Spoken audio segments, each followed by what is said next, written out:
नमस्कार, मैं नियाज खान और आप देख रहे हैं एनएमएफ न्यूज। पता नहीं दक्षिण एशिया को किसकी नजर लग गई कि अभी एक युद्ध की विभीषिका देख ही रहा था कि एक और युद्ध की आहट आने लगी। जी हां, ताइवान को लेकर चीन बौखलाया हुआ है और अमेरिका आग में घी डाल रहा है, तो उधर अमेरिका का सह पाकर ताइवान चीन के सामने सीना ताने खड़ा है। ऐसे में एक खबर आई है जिससे चीन परेशान हो सकता है, लेकिन ताइवान से आई खबर ने भारत के लोगों को झूमने पर मजबूर कर दिया है।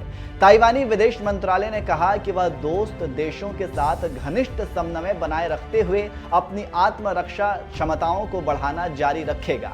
इस बीच ताइवान के विदेश मंत्रालय ने दुनिया भर से मिले समर्थन को लेकर दोस्त देशों का आभार जताया। ताइवान ने कहा कि वह दुनिया भर के देशों के साथ दोस्त बनाने और संबंध बनाए रखने का हकदार है। ताइवान ने यह भी कहा कि हाल ही में हमें टारगेट कर चीन के जानबूझकर सैन्य आक्रामकता दिखाने से ताइवान जलडमरू मध्य में शांति खतरे में है। ताइवान ने मित्र राष्ट्रों से आग्रह किया कि वे ऐसे ही समर्थन देते रहें जिससे आक्रमणकारी ताकतों को मुंहतोड़ जवाब दिया जा सके। इसके साथ ही साथ ताइवान ने शांति, स्थिरता और समृद्धि के लिए दुनिया भर के देशों से समर्थन की मांग की। ताइवानी विदेश मंत्रालय ने कहा कि ताइवान की सरकार भारत समेत 50 से अधिक देशों की कार्यकारी शाखाओं और सांसदों के प्रति ईमानदारी से आभार व्यक्त करना चाहती है।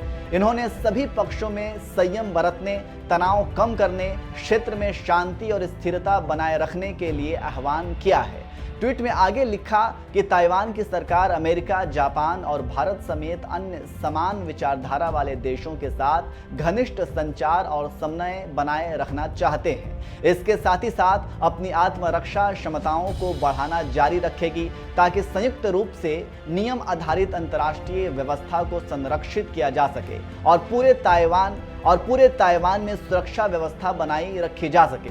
जानकारी देते चलें कि शुक्रवार को भारत ने ताइवान जलडमरू मध्य में यथास्थिति को बदलने के लिए एक तरफा कार्रवाई से बचने का आग्रह किया था। भारत ने कहा था कि क्षेत्र में शांति और स्थिरता को बनाए रखने के प्रयास किए जाने चाहिए।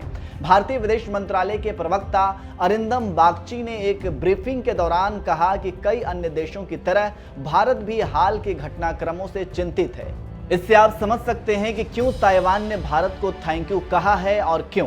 यहाँ पर एक बात स्पष्ट करते चलें कि भारत का हमेशा से मानना रहा है कि वो अपने पड़ोसी के साथ अच्छे संबंध बनाकर रखे और ना ही वो दूसरे पर हमला करेगा, और अगर उसके ऊपर हमला हुआ तो छोड़ेगा नहीं। इसी नीति पर भारत काम कर रहा है। ऐसे में ताइवान के साथ भारत के रुख से ताइवान खुश हुआ और थैंक यू बोला। अब देखना होगा आगे चीन क्या बोलता है और क्या कहता है।